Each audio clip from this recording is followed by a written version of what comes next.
Mes amis, j'espère que vous allez bien. Dans cette vidéo, je vais vous raconter, comme d'habitude, deux histoires qui font bien flipper. Après 5 ans, vous allez me dire, on connaît la chanson. Merci à toutes les personnes qui ont rejoint la chaîne récemment, qui m'ont rejoint sur Instagram. On est de plus en plus et franchement, dans un mois comme ça fait juste trop plaisir. Donc, merci du fond du cœur. Moi, je vous propose de pas vous raconter plus que ça, du blabla. Éteignez la lumière de là où vous trouvez et on est parti pour la première histoire. Cette histoire, mes amis, c'est celle de Emilien. Notre ami, au moment des faits, il a 35 ans et il travaille en tant que technicien dans une assez grosse boîte. Son boulot lui plaît, il gagne assez bien sa vie, donc c'est cool, il en est content. Et il nous donne même un petit détail, enfin, c'est pas un petit détail en soi sur sa vie, mais c'est qu'il est marié depuis 10 ans à l'amour de sa vie. Et surtout, ce qui est trop cool, c'est que tout se passe très bien entre les deux. Sa femme, dans la vie, elle est fonctionnaire, ça fait qu'elle a des horaires assez cadrés, mais ça lui convient bien aussi. Donc autant vous dire que leur situation, elle est assez cool, ils gagnent plutôt bien leur vie. Donc, à ce moment-là, qu'est-ce qu'on pourrait demander de plus? Au moment où cette histoire commence, Emilien nous raconte qu'ils habitent tous les deux dans un appartement qui ne leur convient plus trop. En fait, lui et sa femme ont pour projet d'avoir un enfant,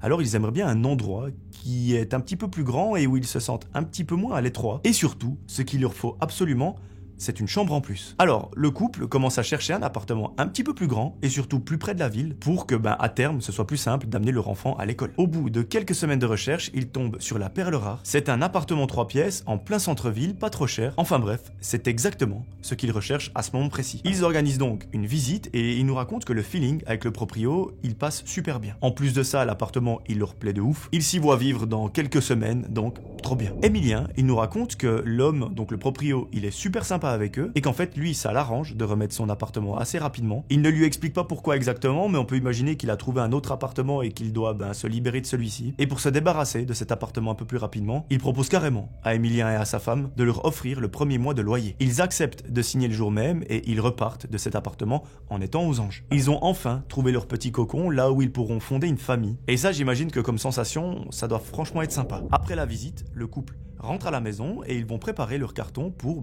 commencer le déménagement. Le propriétaire, il leur a indiqué qu'en fait l'appartement il est libre immédiatement, donc dès qu'ils sont prêts avec les cartons, ils peuvent emménager. De leur côté, Emilien et sa femme, ce qui est cool, c'est qu'ils n'ont pas de préavis sur leur contrat, donc ça fait qu'ils peuvent se barrer absolument quand ils veulent. Est-ce que j'ai déjà vu des contrats comme ça pour des appartements? Jamais. Parce que moi, si je dis pas de bêtises, ici, donc moi je suis en Suisse, eh bien mon bail en fait, donc mon contrat pour mon appartement, il allait de 2 ans en 2 ans. Donc là, j'ai encore une année à faire si je veux trouver un autre appartement. Sinon, je dois trouver quelqu'un, lui montrer l'appart, lui faire des visites, et puis etc. Ça prend des plombes et des plombes. Mais bon, j'ai envie de vous dire, je m'y sens bien, donc il n'y a pas vraiment de raison qui ferait que je partirais. Le déménagement de Emilien et sa femme, il va se faire plutôt rapidement, parce qu'ils nous disent qu'en fait, ils n'ont pas énormément d'affaires, donc ce sera relativement facile. Les jours passent, et les deux ont vraiment trop hâte d'emménager dans ce nouvel appartement. Et c'est quelques jours plus tard que l'histoire reprend. Aujourd'hui, on est le jour J, c'est l'emménagement, et quand ils font les allers-retours entre le camion et l'appartement, Emilien et sa femme, ils croisent des voisins. Ils se parlent un petit peu, et franchement, ils ont l'air tous extrêmement sympas. Et notre pote, il nous raconte même que dans leur ancien appartement, ils ne s'entendaient pas vraiment bien avec leurs voisins. Donc là, probablement que ça va leur faire tout drôle d'avoir des gens avec qui ils peuvent discuter dans la rue, quand ils vont chercher le courrier, quand ils vont à la buanderie. Donc, encore une bonne nouvelle qui vient s'ajouter à tout ça. L'emménagement, il se passe extrêmement bien, et au bout de quelques heures, tous les cartons sont enfin dans l'appartement. À ce moment-là, on est samedi soir et au lieu de sortir au resto comme d'habitude, ce soir, ils vont s'occuper de défaire les cartons et de ranger la plupart des choses pour qu'ils soient rapidement installés. Emilien, il est en train de ranger les assiettes dans un placard quand il entend une dispute assez violente chez ses voisins. Là, franchement, ça l'emmerde un petit peu parce qu'il se dit que les murs sont très fins et qu'il n'a franchement pas envie de subir les bruits de ses voisins comme dans son ancien appart. Bon, après, ça a juste l'air d'être une dispute, c'est pas censé durer longtemps. Du coup, il ne dit rien, mais il écoute un petit peu malgré lui. Il se rend compte qu'à côté, il y a 2-3 personnes qui hurlent et on dirait plutôt des voix d'hommes. Bon, il imagine que c'est peut-être une dispute entre frères ou avec le père. Il essaye donc de ne pas trop y prêter attention pour le moment et il continue de ranger ses petites assiettes. Le lundi matin, après avoir passé un dimanche tranquille avec sa femme, Emilien, il part au travail, il dit au revoir à sa compagne. Pour elle, c'est un jour de télétravail, donc elle va rester à la maison. Et ça, elle nous explique que c'est quelque chose qu'elle adore parce que son taf, il se trouve assez loin, donc ça lui permet d'éviter de faire des trajets. La journée d'Emilien au travail, elle se passe plutôt bien, mais lorsqu'il rentre à la maison, il voit que sa femme, elle est vénère et il lui demande pourquoi. Elle lui répond qu'elle n'a pas pu se concentrer de la journée parce que les voisins, ils font que de hurler. Et apparemment, au moment où Emilien a passé le pas de la porte, les bruits se sont coupés. Donc lui, il se dit que c'est pas la peine d'aller voir les voisins et il espère sincèrement que c'est la dernière fois qu'il y aurait autant de bruit. Il comprend vite que si ça commence à empiéter sur la vie de sa femme ou sur sa vie à lui, ça va juste pas le faire. Surtout que si ça continue quand ils auront le bébé, ça va juste être impossible. Mais malheureusement, vous allez voir que ces quelques bruits, ce n'est que le début d'une longue descente aux enfers. La nuit suivante, le couple va entendre des coups dans le mur qui viennent de chez leurs voisins. Ils vont aussi entendre de la musique qui est à fond et des gens hurler juste à côté de chez eux. Et là, franchement, ils en ont juste plein le cul, c'est horrible de vivre ça, parce qu'ils ne peuvent tout simplement pas dormir. C'est décidé, demain, Emilien il ira les voir pour leur dire de faire moins de bruit parce que eux ils travaillent, et qu'il ne peut juste pas continuer à hurler, à faire la fête éternellement. Le lendemain matin, lorsqu'Emilien sort de chez lui pour se rendre à son travail, il croise un de ses voisins de palier, qui vient lui dire bonjour, et qui lui dit « Ça va, les voisins à côté vous font pas trop de bruit ?» Là, Emilien se dit « Ouf, je suis pas le seul à les avoir entendus. » Et il lui répond, ah, vous aussi vous les entendez? D'ailleurs, j'étais sur le point d'aller leur parler parce que sincèrement, ce bordel, c'est juste pas possible. Et là, le voisin le regarde hyper bizarrement. Emilien lui dit, qu'est-ce qu'il y a? Et là, ce que ce mec va lui dire, c'est extrêmement chelou. Il lui dit, en fait, ce que je t'ai dit, c'était ironique, parce que ses voisins, il les connaît très bien, c'est des amis à lui, et ils sont partis en vacances pour 2 semaines, donc en ce moment précis, ils ne sont pas là. Donc en gros, il lui disait ça pour rire, en mode, pas trop de bruit alors qu'ils sont pas là. Emilien, vous vous en doutez bien, il ne comprend rien du tout. Il essaye d'expliquer à ce fameux voisin qu'il entend du bruit chez eux et que c'est juste infernal. Mais son voisin, il répète, il est formel. Il lui dit que ce n'est pas possible et que ça doit venir probablement d'autre part. Emilien insiste en lui disant qu'il est sûr et certain que ça vient de chez eux, mais son voisin, il le contredit tout le temps. À un moment, il hausse même un petit peu le ton, il lui dit « Mec, c'est pas possible, c'est mes potes, ils sont partis en vacances pendant 2 semaines, ça fait que quelques jours qu'ils sont partis, il reste à peu près 10 jours, donc je te laisse faire le calcul. » Bon, Emilien, il lâche l'affaire, il va pas batailler plus que ça, il rentre chez lui et il dit à sa femme ce que le voisin vient de lui expliquer. Sa femme, elle s'énerve parce que elle aussi est convaincue que ça vient de chez les voisins et pas d'autre part comme dans la rue ou etc. Donc c'est impossible que ce mec, il raconte des choses vraies. Peut-être même que selon elle, il brouille des pistes parce que c'est lui qui fait du bruit ou qu'il essaye de couvrir quelqu'un, enfin, elle imagine plein de choses. Les jours passent et le bruit devient de plus en plus insupportable. Que ce soit le jour ou la nuit, Emilien et sa femme entendent tout, que ce soit les disputes ou les conversations, vraiment, ils en ont plein le cul. Au début, ils écoutaient pas vraiment parce qu'ils se disaient que ce n'était pas leurs affaires, qu'ils n'avaient pas à se mêler de ça. Mais là, Emilien, il nous raconte qu'il a une petite curiosité qui s'installe parce que il entend tellement de gens hurler qu'il se dit que il y a probablement quelque chose de grave ou même d'important. Du coup, à un moment, lorsqu'il entend à nouveau les bruits, il tend l'oreille contre le mur pour entendre ce qu'il se passe. Il nous dit qu'il comprend pas trop ce qu'il entend au début, c'est pas net. Ce ne sont pas des phrases qui sont claires, c'est juste des bouts de mots ou des bouts de phrases. Il arrive malgré tout à distinguer quelques mots du style bouger, ferme, pas maintenant, ou encore attends la nuit. Il ne comprend pas vraiment le sens de tout ça. Le ton qui est utilisé est assez spécial, comme si c'était quelqu'un qui donnait des ordres à une personne. Parfois, il y a même des bruits derrière leur voix, genre des trucs qu'on déplace, des claquements ou un objet qui tombe ou carrément un meuble qu'on tire sur le sol. Par moments, ça s'arrête net et juste quand il croit que c'est fini, les voix reprennent de plus belle. Emilien, il se met à tendre l'oreille tous les soirs, il coupe la télé exprès, il se met sur le canapé et il attend que ça recommence comme une petite commère. Ce but, à ce moment-là, c'est de jouer les détectives et de mener son enquête parce que, au fond de lui, il est sûr et certain, s'il continue d'écouter, il va enfin comprendre ce qui se passe chez les voisins. Mais, plus il écoute, moins il comprend. Ce sont toujours les mêmes mots et les mêmes phrases qui sont utilisées, et ça ne veut toujours rien dire. Il nous raconte qu'un soir, alors qu'il est allongé sur le canapé, il entend la voix d'un homme à travers le mur. Cette voix, elle n'est pas très forte, mais assez claire pour qu'il soit sûr que ce n'est pas la télévision, et ce qu'il entend va vraiment lui glacer le sang. Il nous raconte même que cette phrase, elle le hante encore aujourd'hui. Il entend un homme qui dit la phrase « Il n'y a rien ici ». C'est pas le bon appartement. Sur le moment, Emilien se dit que le mec a peut-être perdu ses clés ou un truc comme ça, mais plus il y pense, plus ça ne colle pas du tout, parce que le ton employé, c'est pas celui de quelqu'un qui cherche un objet banal, c'est un ton presque agressif, comme si quelqu'un cherchait quelque chose et pas simplement des clés. Et il se souvient qu'il y avait un bruit juste avant, comme un meuble qu'on déplace, ou même un sac qu'on tire sur le sol, et il nous dit que ce soir-là, après avoir entendu cette phrase, il ne peut juste plus bouger. Il est resté, assis avec les oreilles tendues et le cœur qui bat à 1000 à l'heure, parce qu'il se dit qu'il vient peut-être d'entendre quelque chose qu'il n'aurait jamais dû entendre. Le lendemain soir, c'est le week-end, Emilien et sa femme sont allés se faire un petit plaisir au restaurant, et ils en sortent assez tôt parce qu'ils ont traîné à discuter de tout plein de sujets différents. Quand ils rentrent dans l'immeuble, Emilien nous dit qu'il sent tout de suite que quelque chose cloche, parce que la porte du bâtiment est ouverte à moitié. Ils montent les escaliers, ils arrivent devant leur appartement, ils poussent la porte d'entrée, et là, c'est la stupéfaction. Ils voient 3 personnes dans le salon qui sont en train de fouiller le reste de cartons et les tiroirs de certains meubles. Emilien n'a même pas le temps de réagir qu'un des mecs l'aperçoit et il crie quelque chose, et c'est là que tout part en couille. Emilien se jette sur un des 3 hommes, mais les 2 autres se précipitent sur lui. Il se prend une droite qui lui fait voir un petit peu des étoiles. Il sent gentiment un goût de sang s'installer dans sa bouche, donc un petit peu mauvais signe, mais il continue à se battre parce qu'il veut protéger sa femme et surtout son appartement. Après, j'imagine que j'ai pas besoin de vous expliquer, à 3 contre 1, Emilien, est-ce qu'il a aucune chance? Bah, j'en ai un peu l'impression. Il se fait donc attraper et maîtriser assez rapidement, et malheureusement, sa femme, elle se fait également attraper, et les deux se retrouvent attachés sur une chaise, l'un en face de l'autre. Ils ont du scotch sur la bouche et ils ne peuvent juste pas bouger d'un centimètre. Là, clairement, Emilien et sa femme, ils se disent que ça y est, c'est la fin, qu'ils vont mourir ici, assis sur ces chaises, mais les personnes qui sont chez eux, ils n'ont pas l'air d'avoir envie de leur faire du mal. Ils ont surtout l'air de chercher quelque chose. Ils retournent à l'appartement, ils mettent un bordel pas possible. Emilien et sa femme, ils comprennent pas du tout ce qui est en train de se passer et encore moins ce qu'ils cherchent. Et au bout d'un moment, les hommes commencent à leur hurler dessus. C'est où? Dites-nous où c'est, putain, sinon on vous bute. Mais la question, c'est ouais, mais c'est quoi que vous cherchez? Les amoureux ne comprennent rien du tout, ils ne savent pas où ils sont, ils ne savent pas ce qui est en train de se passer. Ils leur font des gestes en mode non, on ne sait pas de quoi vous parlez. Et carrément, à un moment, sa femme se met à pleurer et ça a le don d'agacer un des cambrioleurs qui lui dit à un moment,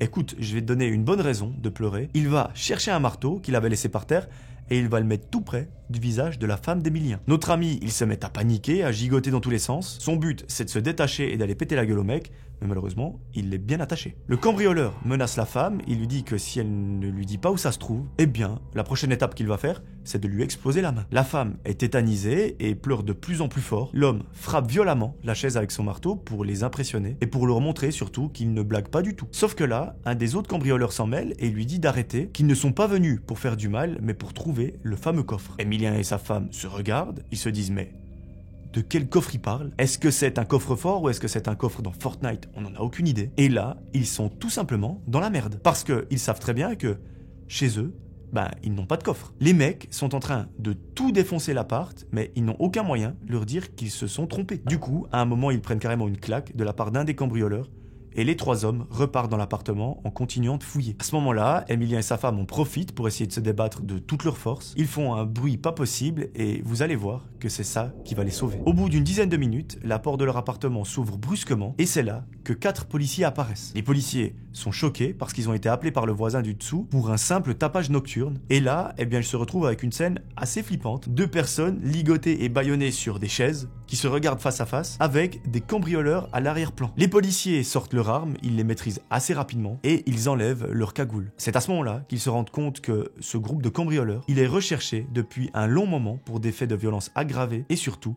des vols à main armée. C'est d'ailleurs une affaire sur laquelle ils sont en train de travailler en ce moment même. Ils les emmènent alors au poste de police le plus proche. 2 policiers restent avec Emilien et sa femme, ils les détachent et ils leur demandent s'ils ont besoin d'une assistance médicale. Et les 2 amoureux sont sous le choc, on peut le dire, mais ils n'ont pas du tout envie de se rendre à l'hôpital, alors ils disent que tout va bien. Après ça, les choses commencent à devenir gentiment plus claires. La police, en fait, elle leur explique que les types savaient très bien où ils mettaient les pieds. C'est pas en mode, un jour ils sont passés devant l'appartement et ils se sont dit on va le cambrioler. Mais le truc, c'est qu'en fait, ils pensaient tomber sur quelqu'un d'autre, donc pas sur Emilien et sa femme. En fait, avant eux, donc le propriétaire de l'appartement, c'est quelqu'un qui est très fortuné et il a vécu là pendant longtemps. C'est un type discret mais un petit peu louche. Il a quitté l'appartement comme ça du jour au lendemain. Et comme je vous l'ai dit, il avait beaucoup d'argent, mais apparemment de l'argent sale. Et selon la police, parce que oui, la police a enquêté longtemps sur lui, donc le propriétaire, eh bien, selon eux, il gardait tout son argent en liquide, parce que vous imaginez bien, de l'argent sale, ça n'a rien à faire dans une banque, parce que ça leur permettrait de tracer sa provenance. Donc, pas de banque, pas de traces, tout est chez lui, juste du cash, des billets qui sont cachés un peu partout. Et c'est cette information que les cambrioleurs avaient et que Emilien et sa femme n'avaient pas. Donc, eux, ils étaient sûrs et certains qu'un coffre était planqué dans le sol, dans un mur ou peu importe, et que en venant cambrioler cet appartement, soit ils trouveraient ce fameux coffre, ou alors ils trouveraient quelqu'un de la famille du propriétaire qu'ils auraient pu kidnapper pour demander une rançon ou ce genre de choses. Alors, imaginez-vous que quand ils sont tombés sur Emilien et sa femme, ça leur a fait tout bizarre. Ils se sont dit qu'après tout, ça pouvait être le fils du propriétaire ou un neveu, ou juste quelqu'un de la famille qui serait potentiellement au courant de la cachette. Les policiers ont fouillé partout après leur arrestation, sous le plancher, derrière les plaintes, dans les murs, et à un moment, ils ont fini par trouver un petit coffre pas mal rouillé, qui était caché dans une trappe dans un mur, et dedans, il y avait quelques liasses de billets, des papiers et un vieux portefeuille, mais c'était pas une fortune, mais quand même assez pour comprendre pourquoi ces mecs avaient pris le risque de cambrioler cet appartement. Et c'est là que tout s'explique pour Emilien. Les bruits à côté, les disputes, les voisins qui sont en vacances. En fait, c'était juste les cambrioleurs qui se sont trompés d'appartement. Ils devaient aller dans le 2e, ils sont allés dans le 3e parce qu'ils sont un petit peu cons. Donc ils en ont déduit que si c'est pas cet appartement, c'est l'autre. Et malheureusement, c'était celui de Emilien et de sa copine. Quelques jours après, la police retrouve l'ancien propriétaire et apparemment il s'était planqué dans une petite maison à quelques kilomètres de là, un peu comme si de rien n'était et pour recommencer une nouvelle vie. Et apparemment, c'était bel et bien lui, le cœur de l'histoire. Le mec avait beaucoup d'argent, donc de l'argent sale, et il le cachait tout surtout en liquide, depuis des années et des années. Il s'avère que les cambrioleurs, en fait, ils ont déjà travaillé avec lui, qu'il leur doit pas mal d'argent qu'ils n'ont jamais reçu, donc malheureusement, ils sont venus le chercher ce soir-là. Les cambrioleurs ont été arrêtés, le propriétaire également, parce qu'à la base, cet argent, il provient d'une activité illégale. Et autant vous dire que tout le monde a pris de la prison. Emilien et sa femme, ils n'ont pas pu rester dans cet appartement après ce qu'ils ont vécu, et ils en ont très vite cherché un nouveau. C'est hors de question pour eux d'habiter dans l'appartement d'un mec pareil, parce que à tout moment, vous avez une armée qui débarque chez vous, et c'est pas la meilleure des sensations. Emilien, avec du recul, il nous raconte que cette histoire les a vraiment marqués avec sa femme. Ils ont carrément eu du mal à dormir pendant des semaines et des semaines. Et il nous explique qu'il s'en veut beaucoup parce que s'il avait écouté son voisin qui lui avait dit que ses potes étaient en vacances, eh bien, ils auraient pu avertir la police et ne pas vivre l'enfer qu'il a vécu avec sa femme. Voilà, tout est bien qui finit bien pour cette histoire. J'imagine que ça peut laisser quand même des séquelles assez importantes parce que vous avez l'impression que votre domicile, il est juste pas à vous. Et quand vous savez qu'il a été construit sur de l'argent sale, c'est pas la meilleure des sensations. Mais ce qui compte, c'est qu'aujourd'hui, Emilien et sa femme, ils sont heureux. Ils ont retrouvé un appartement et on ne sait pas s'ils ont eu un bébé, mais c'est vraiment tout le bonheur qu'on peut leur souhaiter. Voilà, j'espère que cette première histoire vous a plu. Moi, je vous propose de faire un restock de votre petite boisson. Prenez votre petit paquet d'M&M's ou de Maltesers et on est parti. Cette deuxième histoire, mes amis, c'est celle de Camille. Camille, c'est une jeune femme de 26 ans qui est en couple avec son conjoint depuis maintenant 4 ans. Ils vivent ensemble dans un petit appart et leur quotidien, il est plutôt bien chargé. Elle nous raconte qu'elle travaille en tant que prof des écoles en maternelle et que son mec, lui, est infirmier. Ils n'habitent pas loin de leur boulot respectif, mais le problème, c'est qu'à cause des horaires de nuit que son mec fait à l'hôpital, eh bien, ils ne se voient pas hyper souvent. En général, lorsque Camille se lève pour aller faire cours à ses élèves, eh bien, son mari, lui, il rentre de l'hôpital pour aller dormir. Donc, ils sont complètement décalés. Cette routine, elle leur pèse un petit peu, mais pour l'instant, malheureusement, c'est comme ça, il n'y a rien à faire. Heureusement qu'ils ont quand même les dimanches ensemble, même si pour Camille et son mari, c'est pas vraiment suffisant. Et en plus de ça, au moment où Camille nous raconte cette histoire, elle nous explique aussi qu'elle traverse une période qui est un petit peu compliquée. Et en fait, elle a des petits problèmes familiaux et elle se sent très seule à l'appartement sans son copain. Donc le fait qu'ils aient des routines complètement décalées, ça n'arrange pas les choses. Du coup, ce qu'elle décide de faire, c'est de prendre les choses en main et d'organiser un petit week-end en amoureux pour se retrouver un petit peu, passer du temps ensemble, profiter, de discuter de sujets très profonds. Et ça, normalement, ça ne peut que leur faire du bien. Le soir même, quand elle, entre guillemets, croise son copain, elle va lui en parler. Elle lui dit que voilà, il ne se voit vraiment pas assez et qu'elle lui a prévu un petit week-end. Lui, il est beaucoup trop chaud à l'idée de se barrer quelques jours, histoire de prendre un petit peu l'air. Et du coup, il lui dit un oui avec grand plaisir. Heureusement, c'est bientôt les vacances scolaires, donc Camille, elle aura pas besoin de faire une demande de congé spécial, contrairement à son mari, qui lui travaille dans les soins. Pendant plusieurs jours, elle regarde les sites de réservation d'hôtels jusqu'à ce qu'elle trouve la perle rare. C'est un petit hôtel hyper mignon, à peine 1 heure de route de chez eux. Il a une piscine, un spa ou même un sauna. Enfin bref, tout ce qu'il faut pour passer un agréable moment. Pour vous dire, il y a même le petit déjeuner qui est inclus. En plus, c'est pas trop cher. Ça reste abordable, donc c'est tout bénef. Camille, elle s'empresse de réserver cet hôtel et elle attend avec impatience le moment où ils pourront partir se reposer. Ils vont pouvoir passer quelques jours ensemble et ça, elle a juste trop hâte. Notre amie, elle se réjouit tellement qu'elle prépare ses affaires comme si elle partait en Thaïlande ou à l'autre bout du monde. Et carrément, elle achète même des habits, voire des maillots de bain juste pour cette occasion. Son mari, lui, il est un petit peu plus random, il fait ça à la cool. Il prend un sac à dos avec 2 jeans, 3 t-shirts, 3 slips. Il fait assez simple. Les jours passent et l'histoire, elle recommence le fameux jour où le couple part en voyage. Ils chargent la voiture le samedi en début d'après-midi et ils prennent la route jusqu'à leur hôtel. Quand ils arrivent, ils voient que le hall d'entrée est immense, c'est hyper lumineux. Ils se disent direct, on a bien fait de réserver ici parce que ça a vraiment l'air classe. Une fois qu'ils arrivent à la réception, la dame leur donne la clé. La chambre est au 4e étage et ils montent avec tout leur sac. Camille, elle nous décrit leur chambre comme étant très belle, très spacieuse. Il y a une grande baie vitrée et surtout un lit king size. Et ça, mes amis, c'est tout simplement la meilleure chose à mes yeux dans une chambre d'hôtel, ainsi que la douche à l'italienne. Notre amie, elle kiffe l'endroit. Elle se jette sur le lit pour l'essayer et elle dit à son mari qu'elle est trop contente de passer quelques jours non-stop avec lui, surtout loin de leur travail. Sur le côté de la chambre, à côté du bureau, est posée une petite télévision. Camille remarque qu'il y a une porte blanche avec une poignée dorée qui ressemble à une porte de placard. Juste devant, il y a un truc pour poser la valise et comme il reste que quelques jours, elle se dit que ce n'est pas la peine de ranger ses affaires parce que le séjour va passer très vite, donc ça vaut pas la peine de perdre du temps avec ça. C'est pas la peine non plus de regarder s'il y a un coffre-fort pour mettre les objets de valeur, les bijoux. Ça vraiment, on s'en tape. Et j'ai envie de dire, personnellement, je ne regarde jamais. Le couple se change pour se mettre en maillot de bain et tout de suite, ils descendent à la piscine pour profiter un petit peu. L'après-midi passe très vite et en sortant de la piscine, ils vont prendre un petit cocktail au bar. Ils se trouvent près de la réception et Camille, elle nous explique que tout se passe à merveille. C'est apparemment, selon elle, exactement ce qu'il fallait à leur couple. Pile en ce moment précis parce qu'ils traversent une période un petit peu compliquée,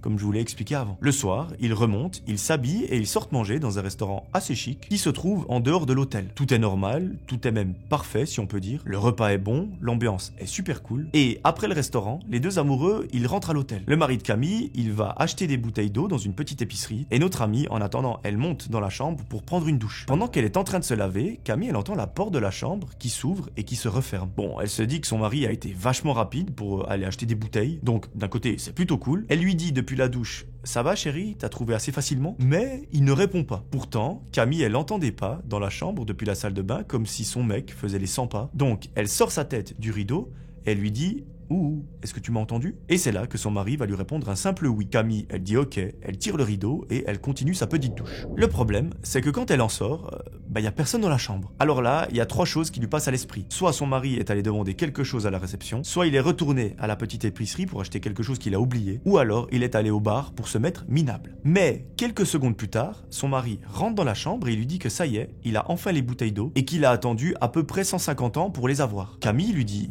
bah oui, je sais, tu m'as dit que tu les avais quand j'étais sous la douche. Mais ce que son mari va lui répondre à ce moment-là, ça va lui paraître assez bizarre. Il lui dit: je viens juste de monter, j'étais pas là quand tu prenais ta douche. Camille lui promet que si, elle lui a même demandé s'il avait trouvé les bouteilles d'eau facilement, mais lui, il est formel, il lui dit qu'il vient seulement de remonter à la chambre. Bon, du coup Camille, elle ne comprend pas trop, mais ça ne l'alerte pas plus que ça. Soit il lui fait une mauvaise blague, soit elle a entendu des bruits qui proviendraient d'une autre chambre. Mais bon, au fond d'elle, elle est quand même vachement sûre qu'on lui a répondu lorsqu'elle a posé la question. Mais bon, tant pis. C'est pas grave. Elle nous raconte qu'elle passe même très vite à autre chose parce qu'elle, son objectif principal, c'est de passer un excellent week-end et du coup, elle ne veut pas que quelque chose vienne la perturber. Sauf que ce que notre amie Camille ne sait pas encore, c'est que ce petit événement, c'est que le début d'un grand cauchemar. Avant d'aller dormir, Camille et son mari décident de mettre la clim, car dans la chambre, il fait une chaleur étouffante et vraiment, c'est juste pas possible de dormir dans ces conditions. Le problème, c'est qu'elle marche pas. Ils décident donc de descendre et d'aller demander à la réception d'envoyer quelqu'un pour la réparer. Malheureusement, quand ils arrivent, on leur dit que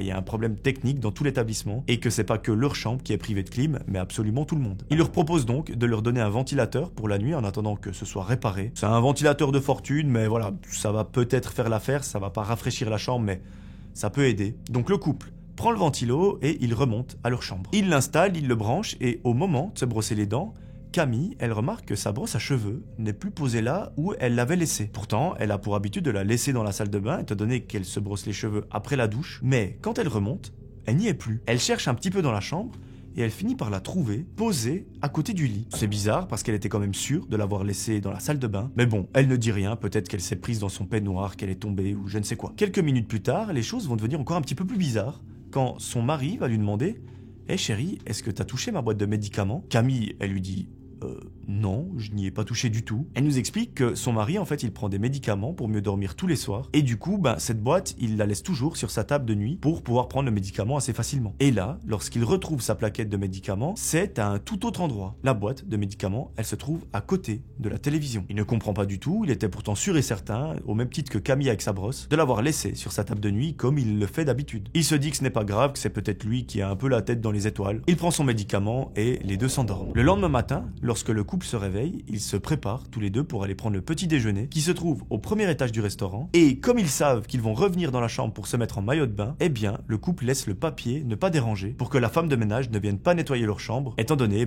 qu'ils vont vite remonter. Le petit déjeuner se passe super bien, tout est grave bon, et quand ils ont fini de manger, le couple remonte à leur chambre. Quand ils arrivent devant, ils voient que le panneau ne pas déranger a été retourné pour laisser place au prière de nettoyer la chambre. Ils entrent et ils voient leur lit qui est à moitié fait. Alors déjà, si la femme de ménage est rentrée alors qu'ils avaient mis ne pas déranger, ce n'est pas normal. Mais en plus, si c'est pour faire le lit comme de la merde, c'est pas la peine. Il se change pour aller à la piscine et en prenant son maillot de bain dans son sac, Camille remarque qu'il y a un gâteau entamé dans ses affaires et qu'il y a des miettes absolument partout. Elle crie sur son mec en lui disant que ça se fait pas de faire ça, qu'il a juste rendu dégueulasse toutes ses affaires avec son gâteau en plus au chocolat. Mais son mec, il lui répond qu'il n'a rien fait du tout. À partir de là, je vous avoue qu'il y a une petite ambiance de merde qui s'installe. Nos deux amoureux se mettent en maillot de bain et ils descendent à la réception pour se plaindre du fait que la femme de ménage est entrée malgré, entre guillemets, l'interdiction qu'ils avaient indiquée avec le panneau. Et en plus de ça, ils disent ok, voilà, elle est rentrée, c'est pas si grave, mais si c'est pour mal faire le lit et en plus de ça à moitié,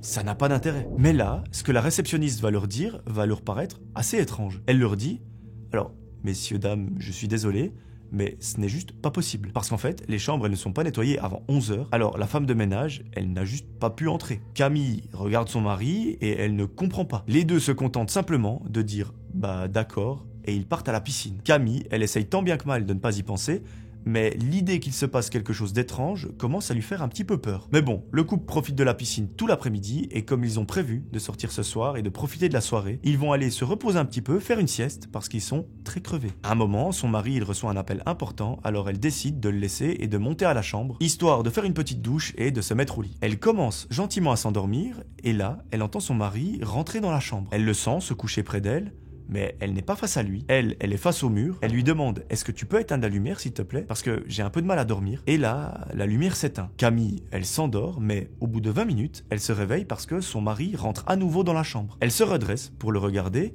et là, il lui dit que l'appel était super long et qu'il vient seulement de raccrocher avec son collègue. Vous imaginez bien, Camille ne comprend pas ce qui se passe. Elle lui dit « Mais t'es pas ressorti pour aller l'appeler? Parce que tu viens de te coucher près de moi juste il y a quelques minutes. » Là, son mari lui dit « Non Camille, ce n'est pas moi qui me suis couché, parce que je viens à peine de rentrer dans la chambre. » Je vous explique pas à quel point Camille est en train de paniquer à ce moment-là, mais elle panique uniquement intérieurement, elle veut pas laisser paraître un quelconque sentiment de malaise ou quoi envers son mari. Donc elle se dit, voilà, je prends sur moi parce que j'ai peut-être l'impression d'avoir rêvé. Enfin, je ne sais pas si vraiment ça s'est passé, mais voilà, je vais pas lui montrer que je suis inquiète. Tous les deux se reposent une petite heure et ce que Camille va faire en se réveillant, c'est qu'avant de partir au restaurant, elle va mettre plusieurs affaires dans des endroits très précis et elle va tout prendre en photo, comme ça quand elle reviendra, eh bien elle verra si les choses ont bougé et elle aura des preuves que quelqu'un est entré dans leur chambre pendant qu'ils étaient absents. La soirée se passe plutôt bien, même si Camille est un petit peu sur les nerfs avec ce qu'il se passe. Malheureusement, elle nous dit qu'elle n'arrive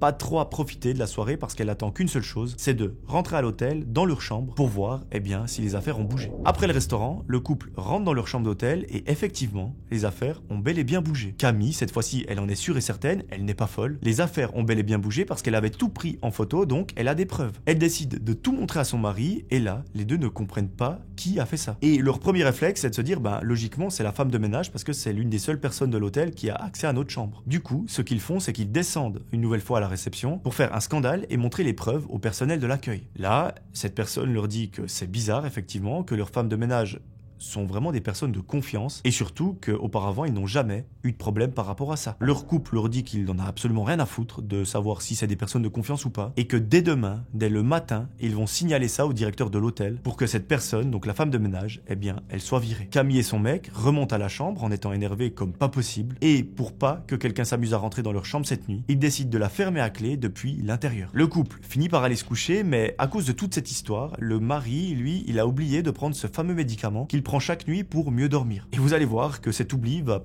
probablement leur sauver la vie. Son mari, il a un sommeil extrêmement léger, c'est pour ça qu'il prend justement ce médicament. Ça lui permet en gros de moins se réveiller pendant la nuit et d'avoir le sommeil un petit peu plus profond. À ce moment-là, il est environ 2h30 du matin lorsque Camille sent son mari qui se redresse brusquement dans le lit. Elle peine à ouvrir les yeux, elle est face à lui, allongée, et elle le voit fixer quelque chose derrière elle. Elle n'a même pas le temps de se retourner pour regarder ce que c'est, que son mari saute par-dessus elle. Tout se passe très vite, il fait nuit noire, mais il y a quand même la petite lumière de la télé qui éclaire la pièce. Là, elle aperçoit des silhouettes qui sont près d'elle, elle allume la lumière et elle voit son mari à terre avec un autre homme. Ils sont en train de se foutre sur la gueule, hyper violemment, et la bagarre devient vite incontrôlable. Le mari de Camille, il essaye de maintenir l'intrus plaqué au sol, mais le gars, il se débat comme un malade. Les deux, ils luttent sans rien lâcher, et Camille, elle est juste pétrifiée. Elle appelle la réception avec une voix tremblante, en criant qu'il y a un homme dans leur chambre et qu'il faut venir très rapidement. Pendant qu'elle est en train de passer l'appel, son regard reste fixé sur la bagarre. Elle voit son mari qui tient tant bien que mal, mais l'intrus, lui, il essaye encore de se redresser et à un moment, il est carrément en train d'étrangler son mari. Camille, elle a juste une envie, c'est d'intervenir et de lui mettre une droite, mais elle est tétanisée sur place, elle ne peut juste pas bouger. Son cœur, il est sur le point de lâcher et elle, en fait, elle a peur d'intervenir parce qu'elle pourrait à tout moment se prendre un coup. Après des longues minutes de bagarre qui paraissent être une éternité, quelqu'un ouvre la porte de leur chambre et c'est deux agents de sécurité qui surgissent. À ce moment-là, inutile de vous préciser, les deux mecs sautent sur l'intrus, c'est des droites qui partent et le gars, il ne bouge plus. Le mari, il s'écarte, il est trempé de sueur, il est en sang et surtout, il est choqué par ce qu'il vient de se passer. Camille, encore sous le choc, n'arrive même plus à prononcer un mot, donc c'est pour vous dire à quel point vraiment elle est choquée. Ils ont à peine le temps de souffler que la la police est appelée immédiatement et elle débarque à l'hôtel en quelques minutes. L'intrus, lui, il est directement emmené au commissariat et c'est là que les choses vont commencer à s'éclaircir. Après quelques recherches, ils apprennent que ce n'était pas un inconnu qui s'était introduit dans leur chambre, mais un autre client de l'hôtel. En fait, il dormait dans la chambre juste à côté de la leur. Et vous vous souvenez, la fameuse porte que Camille avait vue au début, qui sauf erreur de mémoire était blanche avec une poignée dorée, elle pensait que c'était tout simplement la porte d'un placard. Eh bien, ce n'était pas la porte d'un placard, mais bel et bien une porte communicante entre deux chambres. Donc c'est quand il y a deux chambres qui sont collées et une porte qui les sépare, donc on peut naviguer. Généralement, c'est utilisé quand il y a des parents dans une chambre et les enfants dans l'autre. Comme le couple ne l'avait jamais ouverte, cette porte, eh bien, ils n'ont jamais vérifié ce qu'il y avait derrière. Et le gars, en fait, le client, il en profitait tout simplement pour entrer dans la chambre quand il voulait. Et c'est là que tout devient logique. C'était lui qui rentrait discrètement quand il n'était pas là. C'était lui qui avait aussi déplacé la brosse à cheveux, changé de place la boîte de médicaments ou même retourné le panneau ne pas déranger. C'était lui aussi qui avait bouffé un gâteau et laissé des miettes absolument partout. Et surtout, chose un petit peu plus glauque, c'était lui qui avait répondu quand Camille croyait parler à son mari lorsqu'elle était en train de se doucher. Et pire que ça, je dirais que pour moi c'est la pire des choses. Vous vous souvenez quand elle était en train de s'endormir et qu'elle a senti une présence se coucher à côté d'elle? Naturellement, elle pensait que c'était son mari, mais en fait, c'était un autre client de l'hôtel. Quand la police demande au couple de faire l'inventaire des affaires qui ont disparu, eh bien, c'est là que le couple il découvre qu'il y a quand même pas mal de choses qui manquent. Il manque de l'argent liquide, une montre et d'autres petits objets sans vraiment de valeur. Donc, on peut bien imaginer que c'est ce gars qui les a volés. Si le mari de Camille avait correctement pris ses médicaments ce soir-là, peut-être qu'il ne serait plus en vie. C'est un petit peu extrême parce qu'on ne connaît pas les intentions de ce mec. Et surtout, une chose qui laisse penser qu'il n'avait pas forcément de bonnes intentions, c'est que quand son mari s'est réveillé, il a vu que le gars était au-dessus de Camille. Qu'est-ce qu'il allait faire? On n'en a aucune idée. Est-ce qu'il allait l'étouffer avec un coussin? On ne sait pas. Et je pense que, sincèrement, c'est mieux de ne pas y penser. Donc finalement, ce jour-là, d'avoir oublié ce comprimé, ça leur a potentiellement sauvé la vie. Après cette expérience, Camille et son mari sont rentrés évidemment chez eux, en étant très bouleversés, c'est assez logique. Eux qui, à la base, voulaient se retrouver pendant ce week-end en amoureux, malheureusement, ils ont passé l'une des pires expériences de leur vie et ça a été plus horrible qu'autre chose. La chose qui est bien, c'est que Camille, elle nous dit que finalement, ils ont retrouvé une vie plus ou moins normale, même si voilà, ils repensent souvent à ce fameux week-end atroce qu'ils ont passé dans cet hôtel à cause d'une simple négligence qu'ils auraient pu éviter, donc le fait de tester cette porte lorsqu'ils sont arrivés dans la chambre. Ils auraient très vite vu que ce n'était pas un placard mais une chambre. Et peut-être qu'ils auraient vu le fameux client à poil ou je ne sais pas, mais au moins ils auraient vu de leurs propres yeux. Et ce petit geste qui paraît anodin, ça aurait permis d'éviter absolument toute cette histoire. Voilà, si vous avez prévu de partir dans un hôtel prochainement, essayez de penser à moi et de vérifier les portes. Même si vous êtes sûr et certain que c'est un mini frigo ou un placard, vérifiez, mettez un petit coup de poignet vers le bas, ça ne coûte rien. Et ça peut vous éviter de passer dans une des prochaines vidéos. D'ailleurs, moi je vais appliquer ça dans quelques heures, je pars à Paris. Je serai dans un hôtel, donc évidemment, comptez sur moi pour vérifier la porte. Et au moment où vous allez voir cette vidéo, je réfléchis, ce sera quelques jours après que je sois allé à Paris, je vous mettrai une photo de ma porte de chambre. Je vous la mettrai sur le canal Instagram, donc n'hésitez pas à me rejoindre, je vous mets le lien en description. N'hésitez pas à venir me suivre, à m'envoyer un message, comme ça, on peut discuter dans ce canal, on peut se raconter des choses. Et vous aurez l'énorme privilège de voir une photo de la porte de ma chambre d'hôtel. Est-ce que vous êtes chanceux? Franchement, j'en ai bien l'impression. Voilà, moi j'espère que cette vidéo elle vous aura plu. En tout cas, comme d'habitude, j'ai pris un réel plaisir. J'espère que ça se ressent, j'espère que vous aimez le rythme de vidéo. Je vous avoue que c'est très intense, 3 vidéos par semaine. Mais vous aimez, j'aime, donc finalement, tout le monde est content. Et ça, c'est pour notre plus grand plaisir à tous. Sachez que vous me faites vivre une aventure absolument incroyable sur YouTube ces derniers temps. C'est littéralement en train de changer ma vie, vous n'avez pas idée à quel point. Et pour ça, je vous serai éternellement reconnaissant. Il y a beaucoup de projets qui arrivent, notamment la BD, et je vous rappelle que je poste de temps en temps des images sur Instagram, donc une nouvelle raison de venir me suivre et j'ai juste trop hâte de sortir tout ça. En tout cas, moi je vous promets de vous retrouver très rapidement pour une nouvelle vidéo. D'ici là, j'aimerais que vous preniez soin de vous. C'était Melvin, je vous fais des gros bisous. Ciao tout le monde.